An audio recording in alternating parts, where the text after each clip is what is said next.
Alright, YouTube, what is going on? It is Zaya here from Zaya&TheSteelers back with another video. And this video, really, I don't have a topic. I don't have even a title set in mind. I don't even know what the thumbnail is going to be.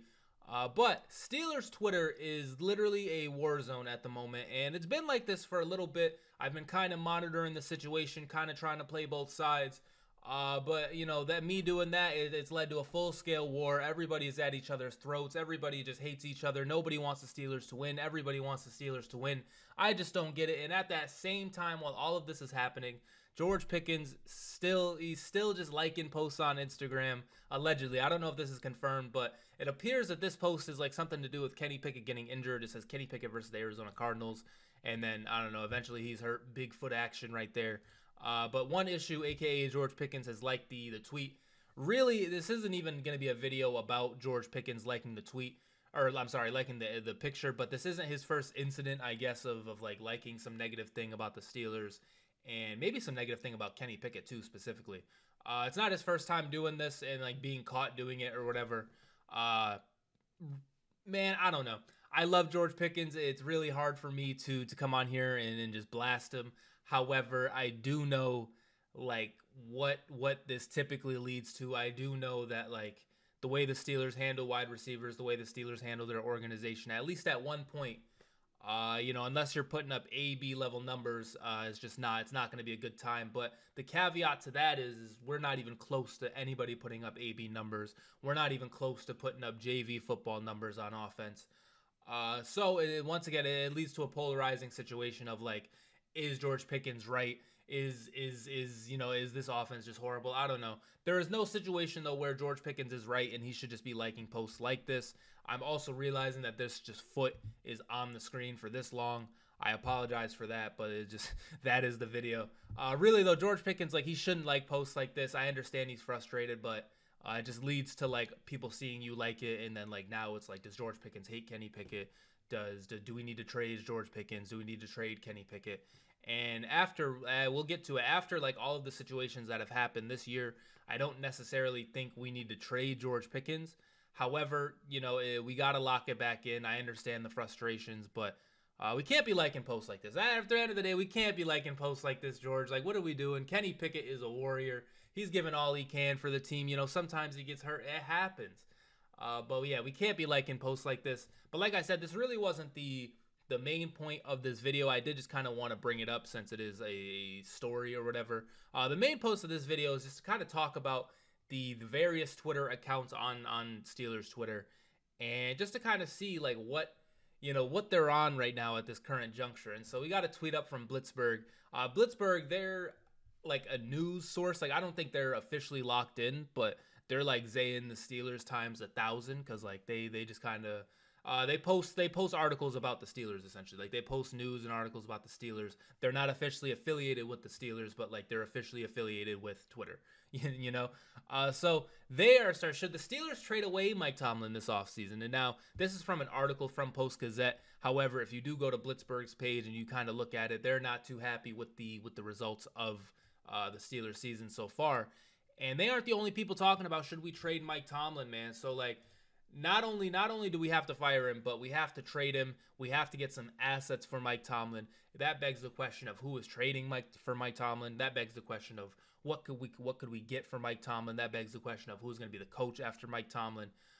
We on the channel, you saw after the Patriots game, me and Brendan, specifically me, was just not really the happiest about Mike Tomlin. I probably drank some of the fire Mike Tomlin Kool-Aid. I was very upset. I'm still very upset, and really, I don't want, like, I'm in the middle. Like, I don't think you can be like, Mike Tomlin just can't get fired. Mike Tomlin just like Mike Tomlin should get an extension. Like, I don't think you can be there at this current juncture. But I also think a lot of people have forgotten about how good Mike Tomlin is, and at what he was like able to accomplish with, granted, somebody else's team. But it still happened. Mike Tomlin still has a ring. He still has another Super Bowl appearance. He still has some playoff wins. Granted, it's been a long time. It has been, I think, the longest span or longest stretch since a playoff win. But it is true. Mike Tomlin has gotten those before. It has happened. But you drop two games to 2-10 teams back to back, and now we got to look, to trade you. And on top of that, it's amazing. Steelers fans and Steelers, like, this whole situation in general is just funny because it's like Mike Tomlin is this fraud coach. Mike Tomlin is like not a good coach. Mike Tomlin is this. Mike Tomlin is that. But then when it's time to trade Mike Tomlin, it's like, oh, warning issues found, unbelievable. But then when it's time to trade Mike Tomlin, it's like, oh, we need 2 firsts. We need 3 firsts. We need a first because this is like a Hall of Fame coach. We need this. We need that. But at the same time, he's not this good coach, and at the same time, we got to fire him. At the same time, every word that I say, every minute that passes, I still just don't know what to do. I think there is evidence that if we get an offensive guru, if we get a Bruce Arians, if we get a Todd Haley, we get some talent too, this offense at least can succeed. Now, granted, at that same breath, the defense at that time when we had a good offense wasn't necessarily the best. Maybe that led to some failures. Maybe the lackadaisical locker room presence. I don't want to say lackadaisical locker room presence, but the AB situation, how he went live in the locker room, came in on a helicopter. Maybe situations like that are what lead to L seasons and L playoff success. I don't know. Maybe that's like a hindrance to him, but we do know that at one point we were at least making the playoffs and a factor if we didn't have injuries. I feel like there were some playoff games that we could have won that now get counted against Mike Tomlin when we talk about him not winning playoff games in a million years. If people were healthy, man, I think we could have did it. But there is evidence, like if we just change the offensive system, we get something that actually will work, then Mike Tomlin works under this system. Now, it's his fault we had Canada for so long. It's his fault we had Fickner. It's his fault that the offensive Matt Canada is still plaguing us today. It's his fault that we got to see these George Pickens route trees, and they're horrible routes. They're literally the worst routes, and they're routes so bad that you got to go on Instagram liking videos of Kenny Pickett getting injured. Like, this is how bad the routes are, and Mike Tomlin allowed that to happen, and so he definitely takes some flack for that. But hindsight, 4 or 5 days removed from the Patriots game, maybe we went a little too hard. Maybe we didn't go hard enough. Maybe this is exactly what happens. This is why nothing ever changes. It's because hindsight, Isaiah starts to give Tomlin some slack. I don't know. But this is, once again, just one situation about what's going on. So should we trade Mike Tomlin? The next one is Andy Reid and Patrick Mahomes are currently 1 game ahead of the team that employed Matt Canada and Kenny Pickett for most of the season. Not sure that's talked about enough. Are the Chiefs fans frauds? Let me give the Chiefs frauds. Are the Chiefs frauds? Because we're frauds. We're frauds for being 7-6. The Chiefs 8-5, only 1 game better. Are they frauds? I don't know. Truthfully, I don't know if Pickett to Pickett Seasons is trolling. By the way, this is like his 2nd tweet on here. Shout out to him. I don't know if he's trolling or not, but there are real Steelers fans like this. Like, we're in, who knows, maybe this is just Kansas City meat riding right here, but we're not them. We are not in this situation. We just dropped 2 back-to-back games to 2-10 teams, and we put up 6 points a game. Granted, Kansas City is not where they typically are, but I still think they are, 1 game difference isn't enough. I still think they're pretty ahead of us. I think Jacksonville, fuck Jacksonville. They're not ahead of us. But Kansas City specifically, it's like the joke of oh, should they, is Andy Reid a fraud? Is Patrick Mahomes a fraud? Should they trade him? It's like, guys, we just lost 2 games back-to-back to 2-win teams. And in the games we do win, it kind of looks shaky. I don't think we have 1 not shaky win this year. And if I'm forgetting a game, I apologize. I'm really not trying to slander Steelers. I do like the Steelers, but I just think this is a funny situation.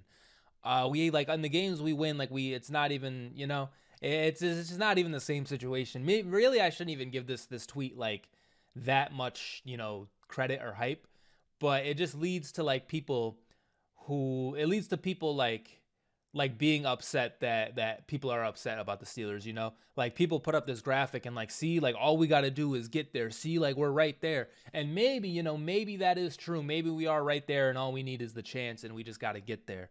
But I would like to look a little better. I wish the Steelers looked a little better on offense and on defense, because we're just prone to just be bad on defense too.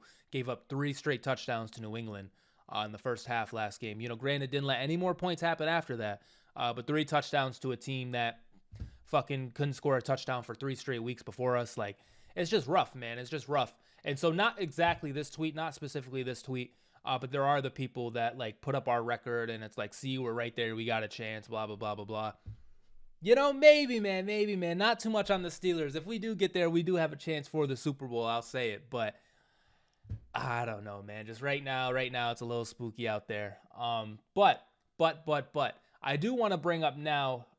There's been speaking of that, there's been two polar opposite accounts, and when I bring these up, I'm not trying to like slander the accounts. I'm not trying to like call them out. You just happen to be the Twitter accounts that are relatively popular, at least for my For You page or whatever it's called, and I'm gonna bring it up. So first, we have Jared Kane. Jared Kane. He is, if you guys don't know, he's pretty prevalent. Is that the word, prevalent, on Twitter? I've been seeing a lot of his tweets, and really I pull this tweet up just to like kind of show the dichotomy of like one side of Steelers Twitter and the other side of Steelers Twitter. So this tweet right here, you guys can read it. I believe this Kenny Pickett's going into surgery. Jared Kane had this to say: "I really hope you had a successful surgery. Best of luck to you in your recovery, and can't wait to see you there again soon. This fan base can be unbearable and incredibly toxic. This fan base can't read. No one is built to withstand it better than you. Always pulling for you. Love you, 8. At Kenny Pickett." Right there. Isn't that beautiful, man? Isn't that so beautiful? Shout out to Jared Kane. Shout out to Kenny Pickett. Like, we're all praying for Kenny Pickett. We are all hoping Kenny Pickett comes back. No one is built to withstand it better than Kenny Pickett. I think Kenny Pickett has a chance to come back with 3 legs. You know, like I think he's ready. I think he's needed. And shout out to Jared Kane for this. Now I want to bring up another tweet, another account. This account is at Billy Hartford. I don't know the actual at, but this is Billy Hartford, and him defending Mitchell Trubisky on this app, because Billy Hartford, if you guys don't know, has chosen the Mitchell Trubisky hill to die on. Mitchell Trubisky is his quarterback 1. He is out on Kenny Pickett. He is just not the biggest fan of Kenny Pickett. Once again, I don't want to go through all their profiles and just kind of like boom and like the dissection of this Twitter account. You know, I'm not gonna do that. But if you guys know, you guys know. Billy Hartford has been kind of going off about Kenny Pickett, about Mitchell Trubisky. Even like that's where we're at. It's either we're saying prayers that Kenny Pickett had a successful surgery, or we're Game of Thrones spoilers. We're 1v1,000 in the people for Mitchell Trubisky, man. It's like, bro, we're choosing the Kenny Pickett hill and Mitchell Trubisky hill to die on. And this is the Steelers war ground right here. It's, are you team Mitch? Are you team Kenny? This is the situations that we found ourselves in. Boy, man, I'm telling you, it's just been a fun time. It's been a very interesting time to be a Steelers fan. But you know, it is what it is. I mean, sometimes you got to defend Mitch. Mitch played okay, I guess. Mitch played okay. Let's see what else Billy Hartford has to say. Let's see what he has to say about Kenny Pickett. Kenny Pickett has 13 touchdown passes and 13 interceptions in his 24 career games as the Steelers starting quarterback. And I don't know if this picture is edited at all. It seems to be just like a picture of Kenny Pickett. Really, I mean, there's probably no ill will with this picture. I think it's just a picture of Kenny Pickett. In fact, he's being pretty objective. It's just, you know, here's just his stats. He doesn't have any bias. He's not like upset about anything. And so, yeah, there's Kenny Pickett, 13 touchdown passes and 13 interceptions in his 24 games as the Steelers starting quarterback. But then when it's time to defend Mitchell Trubisky, he's pulling out the sword, and it's Game of Thrones. This is where we're at, man. It's like Kenny Pickett is so bad we got to defend Mitchell Trubisky. It's like, what if they both stink? What if they both suck? How about that? What if this offense is horrible? I don't know, man. I just really think this is interesting. If this video stinks, I don't know. But I always thought that this was interesting, and it's been building. It's been brewing for a while. I kind of wanted to give my takes on it. We are just so far from just parody. We are so far from the togetherness that maybe we were in the preseason, and it's sad, man. It really is sad. Yeah, I don't know what else to really say. It really is just sad. I wish we looked a little better. I wish that like we could all just find somewhere to like to meet in the middle ground. Like maybe TJ Watt is like our middle ground. Like, yeah, we all love TJ. I don't know. But yeah, Billy Hartford and Jared, they're both on just polar opposite sides of the debate. Jared's still in on Kenny. Billy's super done with Kenny. Who knows what I'm thinking? I just want to be good, man. I just want whoever is the good quarterback plus whatever quarterback went to Pitt and won the 2021 ACC championship while being a Heisman finalist. You know, that's the quarterback I want. Anyway, last one from Jared, just to kind of sum it all up. For many of you asking, I am taking a break. I don't know how long, but I am not in a good place mentally due to the toxicity of this fan base. This fan base at times doesn't make it fun to wear these colors proudly. The constant negativity and the need to make personal attacks is something I need to mentally, emotionally, and physically remove myself from. I've hit my limit with what I can handle. It's impacted me in ways I hope none of you have to experience. I will continue to love my Steelers and cheer for them on each and every week. I hope you all can find some happiness in the little things and find passions deeper and greater than the game of football. I wish you all the very best, and I will talk with you soon. Let's get a gunshot for that. Jared, I hope you are okay. I hope everything is all right. But this kind of, you know, like, fam. Jared can't, he's off Twitter now, man, because this fan base is so toxic. This fan base is just so bad that Jared, he is off Twitter, man. He's not there anymore. He's on a break. Guys, this is like a totally different situation too, but like there was the Miles Killebrew situation where he like had some bad special teams plays and people were sending death threats to him. Like, fam, we need to relax. And that I might have found the title, man. Steelers Twitter needs to relax. Because like we're just been going so hard about things. Like, we've just been going so hard about the Mitchell Trubisky Kenny Pickett debate. We've been going so hard about trying to get 5 first-round picks for Mike Tomlin, but he's not this good coach and he stinks. We've been going so hard trying to figure out why the heck is Mason Rudolph not playing? Free Mason Rudolph, man. Like, this sums it up perfectly, man. And just all of a sudden, there's an Antonio Brown tweet for you. It's like negative Steelers things will never make the playoffs. We stink. And then Antonio Brown from the rafters, like, oh, start Mason Rudolph, elbow drop, boom, right to your heart. It's like, fuck, we are just in such a place, man. Really, I think that is going to do it for this video. I don't know, really what else to say, but just to let you guys know, Steelers Twitter is a war ground. Be careful with your takes. If you're not ready to stand on your takes, then, just don't even say them. I don't know. But overall, Steelers fans, we got to lock it back in. We got to get it back together. I know the Steelers themselves haven't given us the most to be proud of, the most to look forward to. However, I don't know, man. We still got Mike Tomlin, and Mike Tomlin has never had a losing season, and all we can do is hope for the best. So that's what I'm going to do. Steelers Super Bowl number 7 on the way. Kenny Pickett coming back. And George Pickens, let's calm down with the likes, I guess. I don't know. Maybe take his Instagram. Who knows? But yeah, that is going to do it for me. If you guys enjoyed this video, be sure to hit that like button, hit that subscribe button, ring the bell. Shout out to all the accounts I put on here. I really didn't want this to be a roast. It's not like a roast. If Billy sees this and is like, oh, fuck Zaya&TheSteelers, and it's whatever. If Jared sees this, well, he's not on Twitter, so Jared I don't think will see this. Maybe he's on YouTube. But this wasn't supposed to be a roast, so please don't roast me. But yeah, peace out. See you in the next one.